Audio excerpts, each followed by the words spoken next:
میرے پیاروں، جنید جمشید کی اینڈ آپ نے آنکھوں سے دیکھ لیا. آپ نے پوری دنیا کے لوگ اس کے اسکالر کہہ رہے ہیں. اسکالر جنید جمشید، وہ کہاں سے اسکالر آ گیا میرے پیاروں؟ کہاں ناچنے گانے والا، کہاں لوگ برا.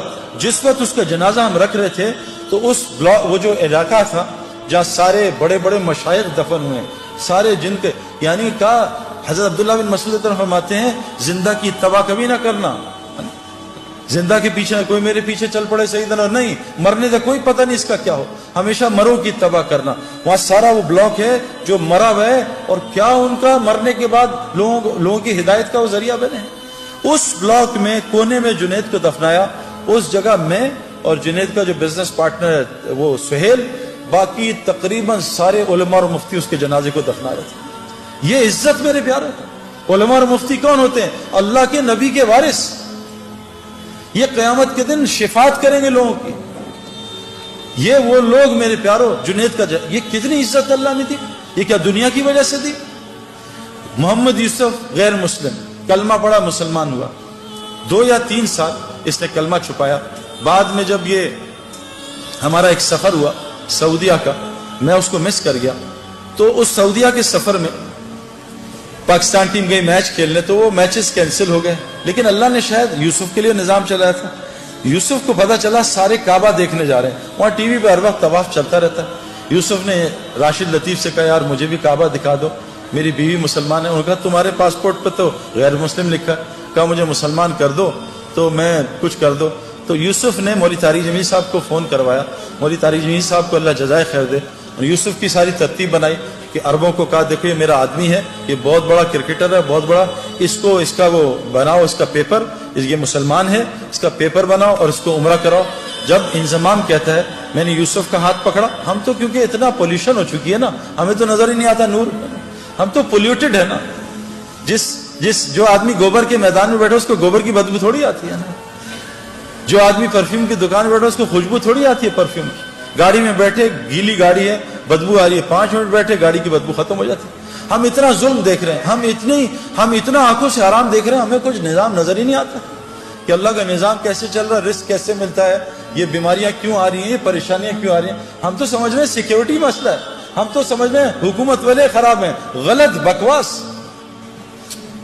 سب غلط. کیونکہ ہماری دل اتنا اندھا ہوا ہے کہ ہم اللہ کو ہٹا کے سب کو کہہ رہے ہیں حکومت نے یوں کر دیا، ڈاکٹر نے یوں کر دیا، پولیس نے یوں کر دیا، فوج نے یوں کر دیا. او بھائی ہم اتنا پولیس فوج کو بول چکے ہیں کہ ہم فرشتوں کے یقین سے نکل چکے ہیں کہ فرشتے بھی کچھ ہوتے ہیں. ہمیں کتوں کا یقین ہے، آیت الکرسی کا یقین ہے کہ آیت الکرسی سے حفاظت ہوتی ہے. تو محمد یوسف کا ہاتھ انضمام نے پکڑ لیا، اور محمد یوسف کی بیوی کا ہاتھ انضمام کی بیوی نے پکڑ لیا. کہا یوسف میں نے خود یہ ایکسپیرینس کیا ہے، مجھے سعید بھائی نے بھی بتایا تھا، اور یہ حدیث میں آتا ہے کہ جو آدمی کعبے کو پہلی دفعہ دیکھے، اور میں قسم کھا کے کہنے کو تیار ہوں، میں نے کعبے کو پہلی دفعہ دیکھ کے جو دعا مانگی تھی وہ اللہ تعالیٰ نے ایسی قبول کی میں آپ کو بتا بھی نہیں سکتا. یوسف نے ایسے منہ نیچے کیا تو انضمام نے کہا جب میں کعبہ آئے گا تمہیں بتاؤں گا، تو نے میرے لیے ضرور دعا کرنی ہے. اور ہمارے مولوی فہیم صاحب رائیونڈ کے کہ امام حنیفہ رحمۃ اللہ ایک دعا کرتے تھے، اے اللہ میں جو دعا مانگوں وہ قبول ہو جائے. لیکن کہا وہ امام تھے، تم امام نہیں، تم کہنا اے اللہ میں اس سفر میں جو خیر کی دعائیں مانگے قبول کر لینا. یوسف نے جب کعبے کو دیکھا اور یوسف کی بیوی نے کعبے کو دیکھا، دونوں نے چیخ ماری اور اتنا روئے ہیں کہ میں آپ سوچ سکتی ہوں کہ ان کا دل پاکیزہ تھا، نئے نئے مسلمان ہوئے تھے. ان کو کعبے میں پتہ نہیں کیا نظر آیا جس کو میں اور آپ دیکھنے سے محروم ہیں. واپس آئے، یوسف نے کہا آج کے بعد ایسی کی تیسی، میری کرکٹ جائے، جان جائے، جو مرضی ہو، میں کل میں اناؤنس کروں گا.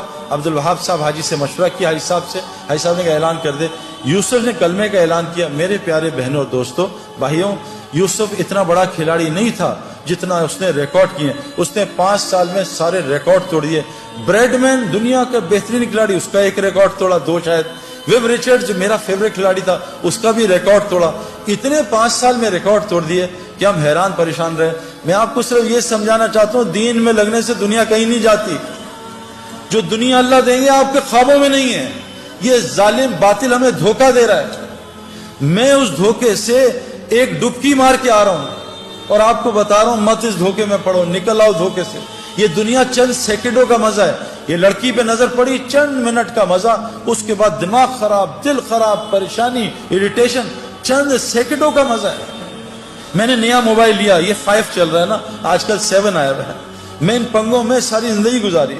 یہ نیا موبائل کا انہوں نے ایڈ دے دیا 7 ہر جگہ ایڈ آ رہا ہے 7. دوست بتا رہے ہیں سعید بھائی آپ نے 7 لے لیا, ہر جگہ سے دعوت چل رہی ہے, دعوت چل رہی ہے, دعوت چل رہی ہے. اب نماز میں 7 آ رہا ہے, رکوع میں سجدے میں 7 آ رہا ہے. جس دن میرے ہاتھ میں 7 آیا اور میں نے 7 2 دن استعمال کیا, میں کہا نہیں یار اب 8 کا انتظار کرو.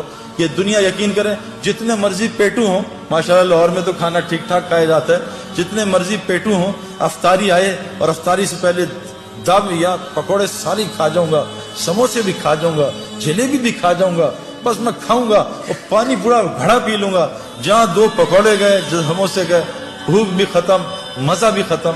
یہ دنیا جیسے ایک پلیٹ کھائی بریانی کی, مزہ آیا, پھر دوسری لی تو مزہ کم ہوا, تیسری بالکل, چوتھی پہ کہا یار مجھے الٹی آ جائے, بس بس بس کرو. اللہ کی قسم دنیا اس سے زیادہ کچھ بھی نہیں. آج ہم سب دنیا سے آخرت بنانا, دنیا بنانا چاہ رہے ہیں, نہیں بنے گی اگر ہم آخرت کی محنت میں لگ گئے. اگلی مثال, یہ انضمام الحق پاکستان کرکٹ ٹیم سے نکال دیا گیا, مجھے کپتان بنایا. ان کا سب کو سلیکٹ کرنا, انضمام کو سلیکٹ نہ کرنا. میں نے انضمام الحق کو, ہمارے ایک دوست ہیں پہلے ٹی وی کے فلموں کے اداکار تھے نعیم بٹ صاحب, میں نے ان سے کہا کہ انضمام ابھی بہت غصے میں ہے اور یہ بیچارہ ایک امتحان میں ہے, اس کا اب یہ لوگوں کو رگڑا نہ دے دے آپ اس کو. حالانکہ انضمام کو غصہ نہیں آتا لیکن آتا تو بہت آتا ہے. میں کہا انضمام کو لے کے آپ اس طرح کرو کہ آپ چلے جاؤ اللہ کے راستے میں. انضمام نے 10 دن لگائے, سارا غصہ نیچے آیا, اور 10 دن لگانے کے بعد اللہ کے راستے میں 10 دن لگانے کے بعد اس کو اللہ نے واپس کپتانی دی, اور 5 سال میں پاکستان کے ٹاپ کیپٹنز میں شمار ہونے لگا. پہلی اننگز میں جا کے 326 کیے. میرے پیاروں, میں یہ نہیں بتا رہا, یہ کوئی کرائٹیریا نہیں ہے, لیکن جس وجہ سے میں اور آپ ڈرتے ہیں نا میری دنیا جائے گی, واللہ ہماری دنیا وہ بنے گی جو ہم سوچ بھی نہیں سکتے. ہاشی معاملہ, چلو میں تو بڑھاپے میں دین میں آیا نا, میں تو 37 بڑھاپا یہ کرکٹ کا, وہاں مجھے دین کی شکل 35 میں آ کے لوگوں نے بات کی, 37 کی ایج میں نے اللہ کے راستے میں وقت لگایا. میں 35 کرکٹ کا بڑھاپا ہے, سپورٹس کا بڑھاپا ہے. ہاشی معاملہ ایک ٹین ایجر, اس کو ساؤتھ افریقنز نے کہا ہم تمہیں کرکٹ کھلائیں گے, تمہیں اتنے $1 ملین رینٹ دیں گے, تمہیں یہ دیں گے, تمہاری یہ لائف ہوگی, تم نے بس ایک شراب کا اسٹیکر لگانا ہے. اس نے کہا لعنت بھیجتا ہوں کرکٹ پہ, میں اللہ رسول کا حکم نہیں توڑ سکتا. آج ہاشی معاملہ ساؤتھ افریقن کا موسٹ ریسپیکٹو سٹیزن بنا ہوا. کیوں یہ کیا ذلیل ہو رہا ہے ہاشی معاملہ؟ میں 40 دن گیا جماعت میں, 2 مہینے بلکہ, ساؤتھ افریقہ, کچھ دوستوں کے ساتھ جماعت میں ہم گئے. جب مجھے ڈربن میں انویٹیشن انہوں نے دیا کہ آ کے یہاں بات کرو اسٹیڈیم میں, اس کی ٹیم کے کھلاڑی بھی تھے اور مختلف قسم کے وہ اسکوررز اور کامنٹیٹرز. ہاشم معاملہ بھی وہاں جہاز سے اترتے ہی میرے پاس پہنچ گیا, حالانکہ لمبے سفر سے تھا. اسے کسی نے بتایا سعید بھائی جو ہے, سعید انور جو ہے وہ ڈربن اسٹیڈیم میں اسپیچ کر رہے ہیں. جنید جمشید مرحوم اور ہم ساتھ تھے جماعت میں, تو ہمارے ساتھ میری آ کے بات سنی. میں نے اس کے کھلاڑیوں سے پوچھا کہ ہاشم کا کیا اثر ہے تم پہ, یہ تم سے اسلام کی بات کرتا ہے, کہ آج تک اس نے اسلام کی بات نہیں کی. میں کہا پھر اس کا کیا اثر ہے؟ کہ جب ہم میچ ہارتے ہیں یا ڈپریس ہوتے ہیں یا ہم جلدی آؤٹ ہو جاتے ہیں, فیلر ہوتا ہے, ہاشم معاملہ جب نماز پڑھنے لگتا ہے نا, اور جب قرآن پڑھنے لگتا ہے, ہم اس کے چہرے کی طرف دیکھتے ہیں, اس کے چہرے کو دیکھ کے ہمیں سکون ملتا ہے, ہم سوچتے ہیں اس کے اندر کتنا سکون ہے. میرے پیارو, مچھلی کو سکون تو پانی میں ملتا ہے, یہ پانی کے باہر تلاش کر رہی ہے. کتنی مثالیں آپ کو دنیا کو دوں. میں نے ان آنکھوں سے میں آپ کو کیا بات بتاؤں کہ جو لوگ تبلیغ کا, دعوت کا صحیح کام کر رہے ہیں, میں نے امریکہ گیا ہوں, میں پوری دنیا پھروں, اللہ تعالیٰ دنیا میں ان کو, کیوں کہ اللہ نے قرآن میں فرمایا ہے جس کا مفہوم ہے کہ جو بھی نیک عمل کرے گا, چاہے عورتیں ہوں یا مرد ہوں, اللہ قرآن میں کہہ رہے ہیں جو بھی نیک عمل کرے گا, عورت ہو مرد ہو, شرط مومن ہو. اللہ کہہ رہے ہیں لام اور نون قرآن میں جہاں آتا ہے اس کا مطلب ہے اوبلیگیٹری ہو جاتا ہے, اس میں کوئی ڈاؤٹ نہیں ہے. اللہ کہہ رہے ہیں لام اور نون ملا کے کہہ رہے ہیں کہ میں ضرور بالضرور 200% میں اس کو حیات طیبہ کہتے ہیں, جنت فردوس کی زندگی کے ایپیٹائزر کو, میں اس کو دنیا میں بسر کرواؤں گا, جنت کی زندگی یہاں بسر کرواؤں گا. آج مسلمانوں پہ زندگی جو ہے وہ جنت کے نہیں ہے میرے پیاروں.